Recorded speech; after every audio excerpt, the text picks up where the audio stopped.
Hello everyone. आज के session में हम लोग डिस्कस करेंगे फंक्शनल डिपेंडेंसी के रिगार्डिंग। क्या होता है फंक्शनल डिपेंडेंसी, इसको हम लोग डिफाइन करेंगे और समझने का प्रयास करेंगे। उसके बाद हम लोग इसके प्रॉपर्टीज को डिफाइन करेंगे। फंक्शनल डिपेंडेंसी के प्रॉपर्टीज को आर्मस्ट्रॉन्ग एक्सियोम के नाम से भी जाना जाता है, क्योंकि विलियम आर्मस्ट्रॉन्ग के द्वारा 1974 में इस रूल को इंट्रोड्यूस किया गया था, इसलिए इसका नाम आर्मस्ट्रॉन्ग एक्सियोम्स भी पड़ा।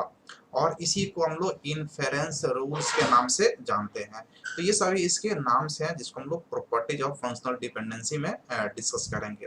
अब प्रीवियस सेशन में हम लोग नॉर्मलाइजेशन टेक्निक को पढ़े थे और वहां पे हम लोग देखे थे कि फंक्शनल डिपेंडेंसी जो है ना, एक तरह का कॉन्सेप्ट है जो एसोसिएटेड है नॉर्मलाइजेशन में।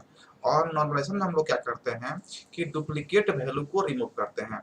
अगर हमारे पास कोई डेटाबेस है और इसमें डुप्लीकेट वैल्यू अवेलेबल है, यानी कि बहुत सारे रिपीटेड वैल्यू अवेलेबल है जिसका कोई ज़रूरत नहीं है आपके डेटाबेस में, तो यहाँ पे डुप्लीकेट वैल्यू अगर आपके पास अवेलेबल है और आप चाहते हैं कि हमारे पास ऐसा डेटाबेस हो जो इसमें से कोई डुप्लीकेट वैल्यू नहीं हो, इसमें नो डुप्लीकेट वैल्यू, कोई डुप्लीकेट वैल्यू नहीं हो, तो आप सिंपली करेंगे क्या कि जो आपके पास डेटा है बेस है जिसमें डुप्लीकेट वैल्यू अवेलेबल है, इस पर जो है ना आप एक टेक्निक अप्लाई करेंगे, यानी कि नॉर्मलाइजेशन को अप्लाई करेंगे। कौन सा टेक्निक?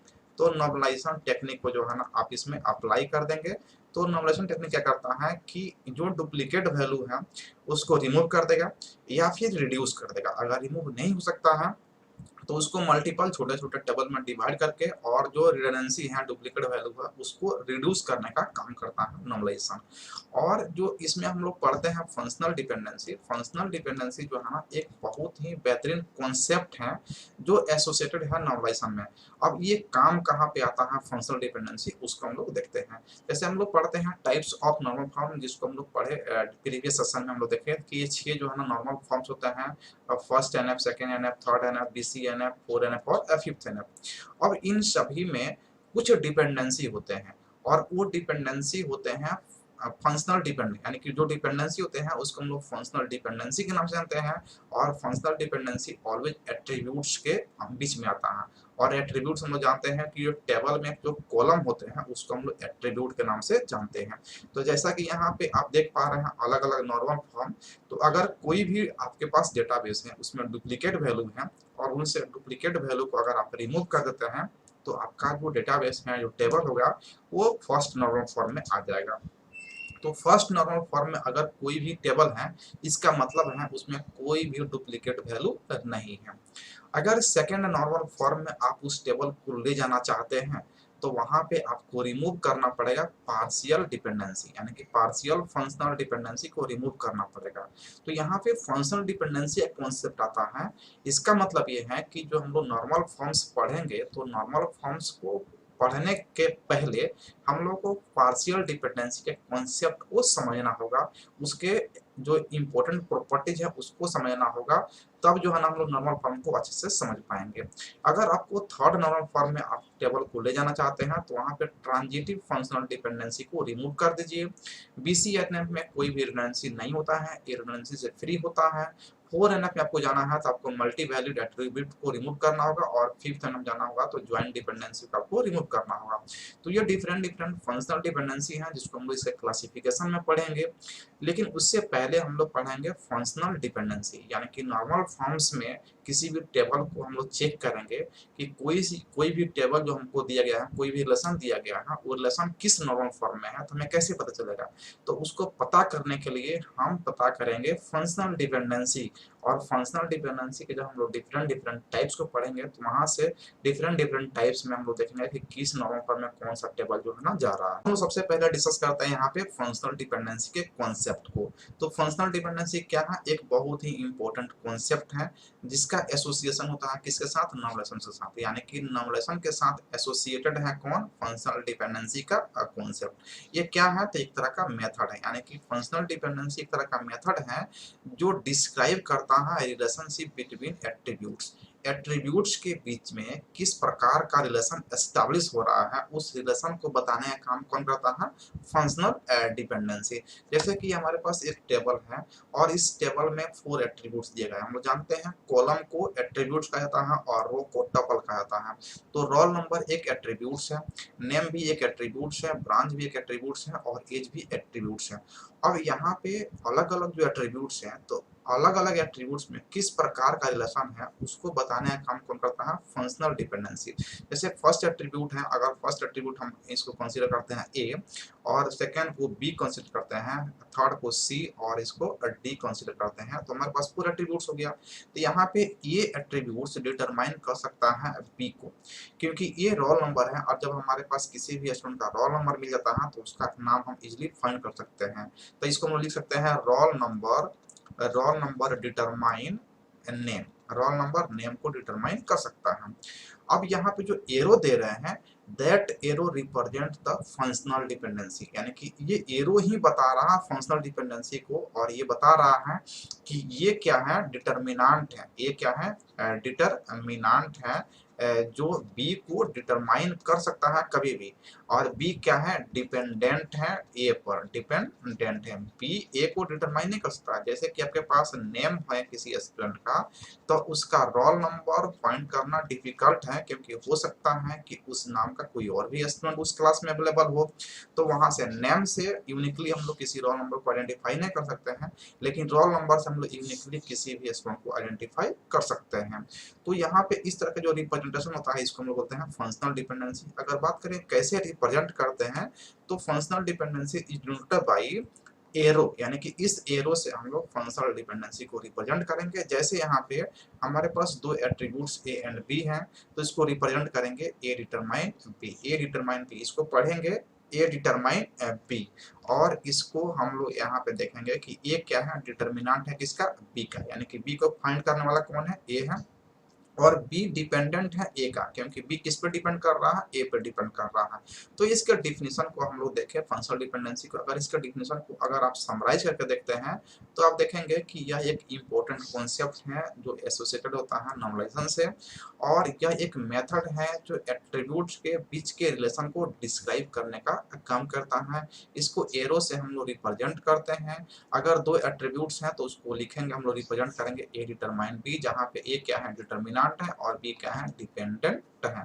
तो ये हम लोग देखें इसके डिफिनेशन को, और आगे हम लोग इसके कुछ कॉन्सेप्ट को समझते हैं एग्जांपल के थ्रू। एक कंसीडर करते हैं relation consider a relation with 4 attributes A B C and D, यानी कि एक रिलेशन कंसीडर किए जिसमें 4 एट्रीब्यूट्स है। रिलेशन का मतलब क्या होता है? टेबल, और टेबल में क्या होता है? कॉलम, और कॉलम को हम लोग क्या बोलते हैं? एट्रीब्यूट्स। तो हम लोग रोल नंबर को ए कंसीडर किए, नेम को बी और ब्रांच को सी और एज को डी।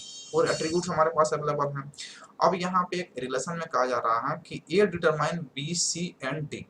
तो ए जो है वो बी सी और डी को, यानी कि रोल नंबर जो है ना, रोल नंबर बी को भी डिटरमाइन कर सकता है, सी को भी और डी को भी डिटरमाइन कर सकता है। मतलब कि ए क्या हो गया? यहाँ पे प्राइमरी की तरह काम कर रहा है। सेकेंड रिलेशन दिया गया है यहाँ पे बी डिटरमाइन सी, यानी कि अगर बी आपके पास है, अगर उसका नाम है तो उसका ब्रांच और उसका एज भी हम लोग पता कर सकते हैं। इस तरह का दिया गया है। अब ये जो रिलेशन दिया गया है, रिलेशन क्या हो गया? आर, जिसमें 4 एट्रीब्यूट्स हैं, और ये जो आपको एरो के थ्रू रिप्रेजेंट किया गया है, इसी को हम लोग बोलते हैं फंक्शनल डिपेंडेंसी। फंक्शनल डिपेंडेंसी हमेशा रिलेशन में होता है, यानी कि एट्रीब्यूट्स में होता है। तो ये जो A determine B C D है और बी डिटरमाइन सी डी है, that is known as functional dependency. तो उम्मीद है कि आप फंक्शनल डिपेंडेंसी क्या होता है समझ गए होंगे। अब इसके हम लोग प्रॉपर्टीज को डिस्कस करते हैं। तो जैसा कि हम लोग अभी डिस्कस किए कि जो फंक्शनल डिपेंडेंसी का प्रॉपर्टीज होता है, इसको आर्मस्ट्रॉन्ग एक्सियोम के नाम से जाना है, क्योंकि विलियम आर्मस्ट्रॉन्ग के द्वारा इसको इन्वेंट किया गया था, यानी कि इंट्रोड्यूस किया गया था, और इसी को हम लोग इन्फेरेंस रूल के नाम से जानते हैं। और इसके 5 रूल्स हैं जिसको हम लोग एक एक करके डिस्कस करेंगे।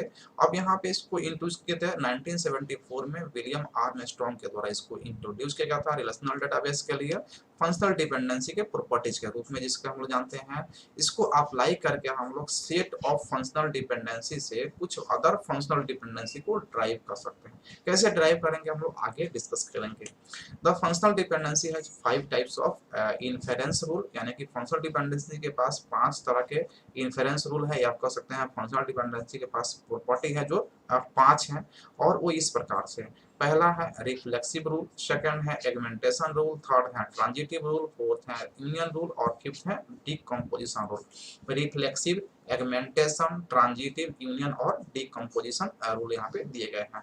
इन पांचों रूल्स को हम लोग एक एक करके समझने का प्रयास करते हैं। सबसे पहला इसमें हम लोग समझते हैं रिफ्लेक्सिव रूल। रिफ्लेक्सिव रूल क्या कहता है कि अगर y is a subset of x, यानी कि y और x दो एट्रीब्यूट्स आपके पास है, एक है एट्रीब्यूट x और दूसरा एट्रीब्यूट क्या है वो y है। अब यहाँ पे कह रहा है कि अगर y is a subset of x, y is a subset of x, इसका मतलब क्या हो गया, अगर हम लोग फिगर में रिप्रेजेंट करेंगे पिक्चर में, तो हमारे पास ये हो गया और y, ये हो गया और y, और अगर हम लोग x को रिप्रेजेंट करते हैं तो चूंकि y सबसेट है तो x के अंदर में होगा ये, तो ये हो गया आपका x। तो x के अंदर में y आ रहा, अगर इस तरह का कंडीशन है तो उसको हम लोग कहेंगे रिफ्लेक्सिव रूल, और इसको हम लोग लिख सकते हैं x डिटरमाइन y, यानी कि ऐसा लिख सकते हैं x डिटरमाइन और y, क्योंकि y क्या है x के अंदर में आता है, y जो है ना सबसेट है x का, तो x जो है ना किसी भी समय कभी भी ऑलवेज x जो है ना y को डिटरमाइन कर सकता है। या अदर वर्ड्स में आप ऐसा कर सकते हैं कि अगर कहीं लिखा हुआ है x is a super set of y, then x also determine y, अगर x सुपर सेट है y का तो x जो है ना y को डिटरमाइन कर सकता है। और इस तरह के रूल्स को हम लोग रिफ्लेक्सिव रूल के नाम से जानते हैं। नेक्स्ट रूल इसका है एगमेंटेशन रूल। एगमेंटेशन रूल में क्या कहता है कि अगर x डिटरमाइन कर सकता है y को, यानी कि आपके पास दो एट्रीब्यूट हैं x और y, और x जो है ना y को डिटरमाइन कर सकता है, तो इसका मतलब है कि एक्स जेड जैसे यहाँ पे लिखा हुआ है X Z determines Y Z, तो एक्स डिटरमाइन कर रहा है वाई को, तो आप एक्स के साथ जेड को अटैच कर दीजिए और फिर वाई को साथ जेड को अटैच कर दीजिए। तो इसको आप कह सकते हैं कि अगर एक्स वाई को डिटरमाइन कर सकता है तो एक्स जेड वाई जेड को डिटरमाइन कर सकता है। आप ऐसे लिख सकते हैं, अगर ए डिटरमाइन कर रहा है बी को, तो यहाँ पे ए सी डिटरमाइन कर सकता है बी सी को, यानी कि दोनों तरफ क्या अटैच कर दिए, एक एट्रीब्यूट्स को अटैच कर दिए। अगर इस तरह के रूल्स हैं तो उस तरह के रूल्स को हम लोग बोलते हैं एगमेंटेशन रूल, और इसको पार्शियल डिपेंडेंसी के नाम से भी जाना जाता है। जैसा कि यहाँ पे रिप्रेजेंट क्या है, x determine y, then x z also determine y z। Next rule हमारे पास है ट्रांजिटिव रूल। बहुत ही इंपॉर्टेंट रूल है जब भी हम लोग पार्शियल डिपेंडेंसी।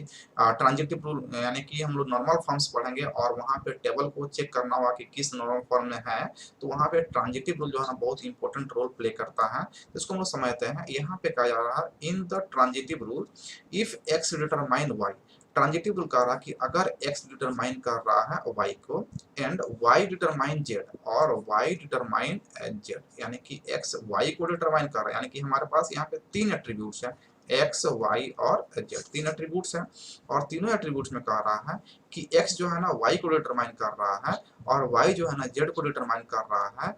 तो देखिए यहाँ पे y क्या हो गया, कॉमन हो गया, यानी कि यहाँ पे कह रहा है कि x डिटरमाइन कर रहा है y और y डिटरमाइन कर रहा है z। इसका मतलब है कि x जो है ना z को डिटरमाइन कर सकता है, यानी कि x क्या कर सकता है, z को डिटरमाइन कर सकता है। And this rule is known as transitive rule. तो अगर x यानी कि हम लोग इसको पहले से भी जानते हैं कि अगर a डिटरमाइन कर रहा है b को, b डिटरमाइन कर रहा है c को, और तो c जो है ना सॉरी a जो है ना ऑलवेज c को डिटरमाइन कर सकता है। जैसे कि हम लोग एग्जांपल में समझते हैं कि a का b फ्रेंड है और b का c फ्रेंड है, तो ए का जो है ना फ्रेंड सी हो सकता है। तो इस रूल को हम लोग ट्रांजिटिव रूल के नाम से जानते हैं। नेक्स्ट हम लोग यहाँ पे देखते हैं यूनियन रूल। नाम से ही पता चल रहा है कि यहाँ पे ऐड करना है। तो यूनियन रूल से if X determines Y and X determine Z, यानी कि यूनियन रूल कहता है कि अगर एक्स जो है ना वाई को डिटरमाइन कर सकता है, साथ ही साथ एक्स जो है ना जेड को डिटरमाइन कर सकता है, तो क्यों नहीं x को हम ऐसे लिख सकते हैं, x जो है ना y और z दोनों को डिटरमाइन कर सकता है। तो यहाँ पे क्या कर दिया, मिला दिए दोनों को, x ही y को फाइंड कर रहा है और x ही z को फाइंड कर रहा है, तो सिंपली लिख सकते हैं ना कि x जो है ना दोनों को फाइंड कर रहा है। तो यहाँ पे एक साथ जब हम लोग अटैच कर देते हैं तो इसको बोलते हैं यूनियन रूल। नेक्स्ट हमारे पास है यहाँ पे डीकम्पोजिशन रूल। और डीकम्पोजिशन रूल क्या है, यूनियन का जस्ट अपोजिट है। यहाँ पे कहता है क्या कि जिस जो है ना रिवर्स, ये क्या कहता है, यूनियन रूल्स का जस्ट रिवर्स होता है, और इसको प्रोजेक्ट रूल के नाम से जानते हैं। यहाँ पे कहा जा रहा है कि इफ एक्स डिटरमाइंस वाई, यानी कि एक्स जो है ना वाई और जेड दोनों को डिटरमाइन कर देंगे, X determine Y and Z, and then X determines Y and X determine Z separately, यानी कि एक्स वाई और जेड दोनों को अगर डिटरमाइन कर सकता है तो आप इसको ब्रेक कर दीजिए, एक्स डिटरमाइन कर सकता है वाई को, और वाई डिटरमाइन कर सकता है, एक्स डिटरमाइन कर सकता है फिर जेड को। तो ये जो है ना जस्ट यूनियन का जो रिवर्स होता है, उल्टा होता है। ये 5 रूल्स हम लोग डिस्कस किए फंक्शनल डिपेंडेंसी का, और आज के सेशन में हम लोग कंप्लीट डिस्कस कर लिया कि फंक्शनल डिपेंडेंसी क्या होता है। तो एट्रीब्यूट्स के बीच में रिलेशन को एस्टेब्लिश करता है और उसको डिस्क्राइब करने का काम करता है कौन, फंक्शनल डिपेंडेंसी। इसके 5 रूल हैं और पांचों रूल को हम लोग यहाँ पे डिस्कस कर लिए।